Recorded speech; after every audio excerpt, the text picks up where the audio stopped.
Hey guys, it's Morgan Zegers with Educate Freedom, and today we're going over how to teach your kids about socialism. The very basics. This is very introductory, but I am super excited. I don't know if you guys know this, but I have traveled the country for the last 5 years or so speaking to high schoolers, middle schoolers, college students, and even parents and teachers all about how they can better understand socialism or how they can teach other people about socialism. So this is a pretty important video to me, and I hope that I explain this in a very simple way. Before we get into the video though, I just want to remind you the full 5-lesson curriculum packet about how to teach your kids about socialism is available for free at educatefreedom.org. Please go get that if you haven't yet. This video is a video version of lesson 3 in that curriculum packet. Now, let's get into it. First, we have to address the problem. What is socialism and why are we even here? Why do I have to teach you how to teach your kids about it? Let's just say the school system definitely doesn't do that, so this video works for anybody, whether you're a parent or a homeschool teacher or a grandparent and you just want to learn how to have these effective conversations. Right now, you have statistics showing that about 70% of Gen Z and millennials would choose socialism if they were given the option. And that's pretty crazy. But I'm here to let you know that the good news is 70% of young people in America are not just raging communists that want to seize the means of production and actually implement crazy socialist policies. They're more so just a little confused. They were not properly taught this stuff in the school system. And they say really cool people like Congresswoman Alexandria Ocasio-Cortez, AOC, online, and they think, wow, that looks really cool. And I would argue that if they just knew the basics, if we just took some time as parents and educators to basically explain these very fundamental concepts, we could fix this problem pretty fast. So that's why we're here. All right, but with all that being said, today we're going to go over what socialism is and what it is not, some common terms that you might hear when you're talking to socialists, or your kid might come home from school and be like, Mom, what is blah, blah, blah? And we're also going to talk about the levels of implementing socialism from business to industry to societal level. I'm super excited. Let's get into it. Okay, so probably one of the most effective things you can do as a parent is teach your kid the basic definition of socialism. That alone probably is going to have an amazing impact on our country's future, because I don't know many people on either side of the political aisle that know the definition of socialism. And I mean that as in, you see AOC, you see these socialists in America that are advocating for real socialist policies, and they're out here telling young Americans, oh no, our socialism is going to be different. It's not going to be like the Venezuela kind or the Cold War kind or the USSR kind. No, not like that, or Cuba or anything like that. We're going to look like Nordic Europe. So they're hearing that from the left of like, don't worry, this is a different kind of socialism, democratic socialism, all that jargon. And then on the right, you have people that are against socialism, which technically is good, but they call any action by the government socialism. They call any new tax proposal socialism. And that's harmful because then you have young people that maybe aren't that upset with the idea of paying a little bit more in taxes, or they're maybe a little bit more liberal and they go, well, if paying that tax makes me a socialist, then I guess I'm a socialist. And it's just a big mess in the American political conversation right now. So that's why if you just teach your kid the very basic and accurate definition, it could go a long way, okay? All right, to set the record straight and to keep it simple, socialism is an economic system where the government takes over some or all parts of a nation's economy. The government does it, not the people. Now, one of those first misconceptions is the fact that socialists will say, well, under socialism, the people have the power. Under socialism, the people are the owners of all the companies. It's the people being put in charge instead of those rich, evil business owners and all that, the billionaires, the 1%ers, all that stuff.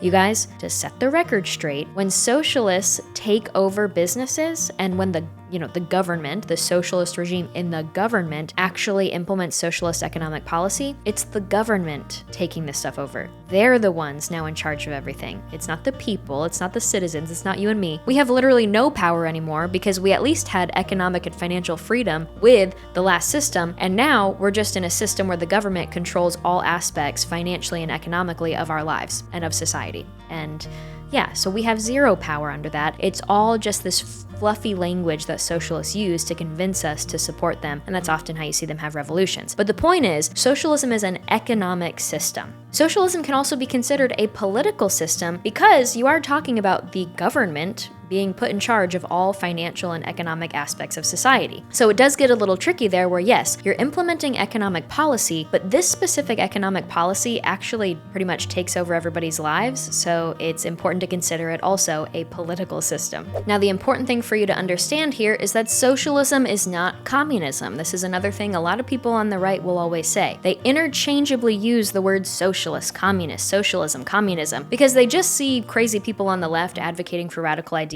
and they use all the words that we can against them. And while I do agree, communism is also bad, we have to make sure that we're using accurate language. So we have to understand socialism is the economic step to communism, and because of that, it's also the required step. Socialism is historically known as the required step to achieve communism. Communism is when the government runs and controls everything. Like there's no private property, there's no private actions, you are controlled. And to get to a point of that level of control in society, the government has to have financial and economic control. Socialism puts the people in a very, very dangerous situation where they're controlled in pretty much every way. And so the government can say, you have to do what we expect of you, what we demand of you, in order to keep getting these goods and services that we are the only providers of. It's not just, the economy starts to go bad. It's actually quite devastating for many other reasons. Let's move into some common terms that you might hear. The first one is going to be seizing the means of production. Now, what this means is the government comes in and they take over private industries and businesses. Seizing the means of production, as you can imagine, is a pretty violent thing and ends up causing a lot of problems because how many people, how many business owners do you know that would willingly give the government control of the business that they started and love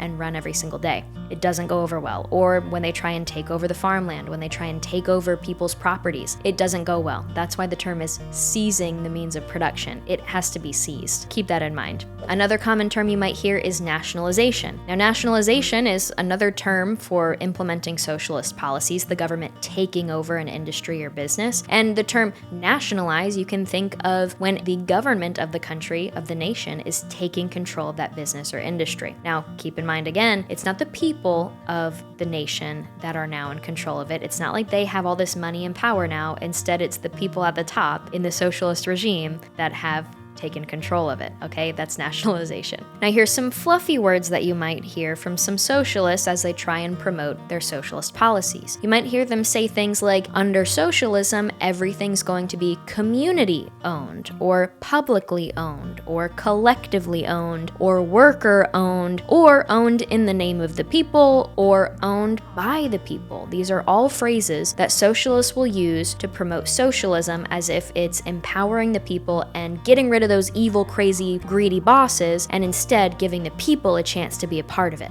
But just keep in mind, once again, the people have no power under socialism, the government does. And what they'll say is, oh yeah, we're just managing it as the government in the name of the people. We're doing it for you. We're just managing it for you, but you own it for sure.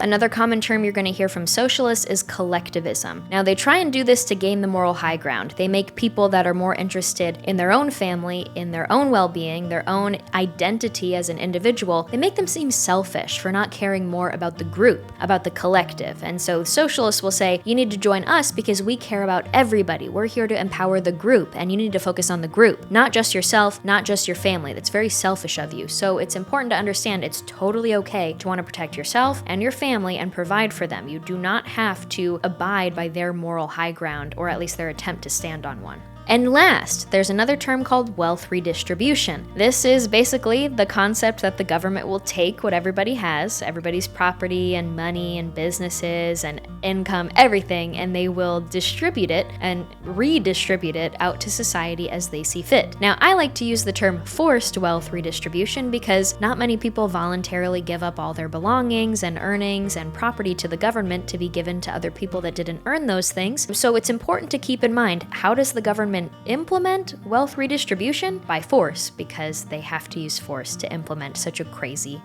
idea. If you've noticed a common theme here, a lot of the language used by radical leftists to advocate for socialism is very manipulative, and yes, it sounds nice, but it's important to understand the reality of what they are asking for. And let's move into the last section of the video. Now we're going to talk about the levels of implementing socialism. I broke it down into a simple 3 levels that we can talk about and that your kid should really be aware of. The first one is, let's say the government decides to take over a business. So they are seizing the means of production, they are coming into your small business, they're taking it over. So we could look at a local grocery store as an example. They're going to come into your town, they show up one day, and they say, we're actually in charge of this business now. And this is where firsthand testimony really comes into play as well, where you can hear people that were small business owners in socialist or communist countries, and they talk about what it's like to have the government come to their small business one day and say, we're in charge of this for now on. So some of the stories that have come to mind show a different angle of how it's done. One of them is by using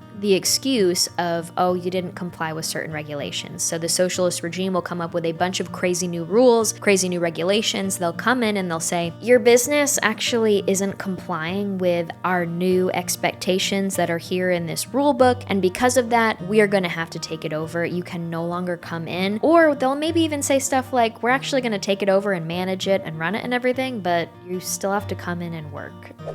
And if they're going to pay you or not, debatable, you never know. Imagine if the government did that for all the businesses within an industry. Now, if your kid doesn't know this, just explain to them that an industry is a particular form or branch of economic activity or commercial activity. So you can look at this, I like to look at it from the food example again, because food is so important. What if the government came in and said, we are actually going to take over all of the grocery stores in this community, in this state, in the country. We are going to manage how the food gets to the grocery store. We're going to manage who is allowed in the grocery store, what the hours are, all the details that go into running these grocery stores. Of course, you can have the main issue of, are they going to be good at running the grocery store or not, with no experience and with their bureaucratic ways? But the more controlling action of this is, are they going to stop people from being able to access food in the grocery store, and now they're the only providers of food and groceries in the nation? Is there a concern with that? Do you see how things can get a little sticky? So this is, again, really important for you to look up and find firsthand testimonies that we have done from our organization with the Freedom Records, or there's a ton on the internet. But basically in countries like Venezuela, you saw the government take over the grocery stores, and then they decide when you are allowed and when you are not allowed to go to the grocery store. Usually everybody's given a specific hour once a week that they are allowed to arrive.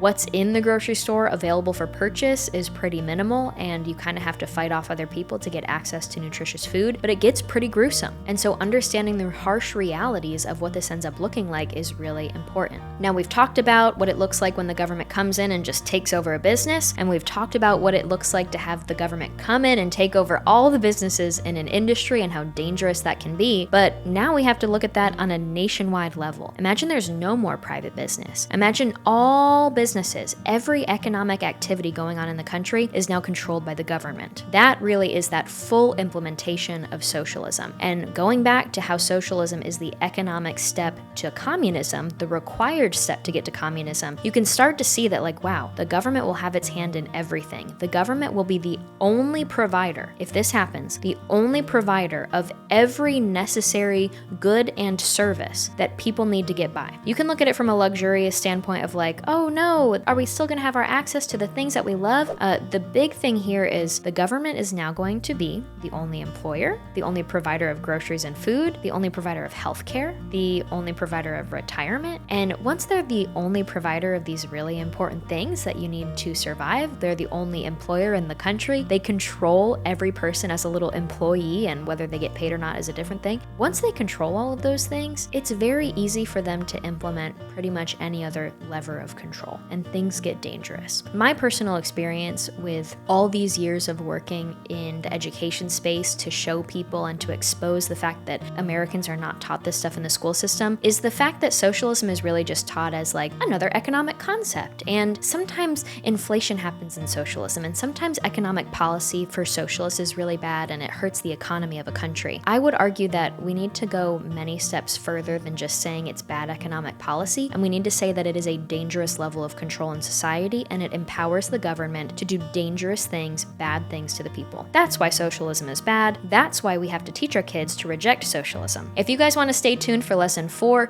is going to be the results of socialism, and we're going to talk about what it actually looks like in a society once this happens, once you implement socialist economic policy. If you haven't yet, go check out our 5 lesson plan curriculum packet, basically how to teach your kids about socialism, and get it for free at educatefreedom.org. Thank you guys so much. We really appreciate it. We're here to serve you and make this process of raising your kids to love freedom and reject socialism as easy, simple, and effective as possible. Thank you again.